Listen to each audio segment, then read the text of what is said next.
বন্ধুরা।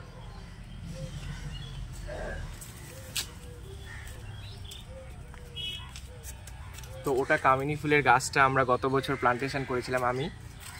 তো 1 বছরের মধ্যে গাছটা বেশ বড় হয়েছে। তো আজ সকালবেলা জল দেওয়ার সময় আমি খেয়াল করলাম যে একটা বুলবুলি পাখি গাছের মধ্যে আসা যাওয়া করছে। তো একটু ভালোভাবে খেয়াল করার কারণে আমি দেখতে পেলাম যে সে বাসা বানিয়েছে আর 3টে ডিম দিয়েছে। দেখে খুব খুশি হলাম, কারণ আমি প্রত্যেক ভিডিওতেই বলি যে আমাদের যদি ছোটো ছোটো ইনসেক্টস, বার্ডস বা আশেপাশে ছোটো ছোটো অ্যানিমালদের যদি একটু নিয়ে চিন্তিত থাকি তাহলে প্লান্টেশন করব। কারণ কোথাও তো আমি শুনেছিলাম যে if you want to hear the birds sounds তো don't buy a cage, plant a tree. যদি আমরা প্লান্টেশন করি তাহলে এভাবেই ছোটো ছোটো মানে পশু পাখির আশ্রয় বানিয়ে দিতে পারবো।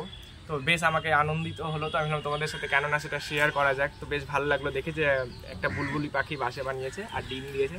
তো চলো, এটাই ছিল একটা ছোট্ট মেসেজ যে প্লান্টেশন করব আর এভাবে ছোটো ছোটো ইনসেক্টস, বার্ডস তাদেরও খেয়াল রাখবো।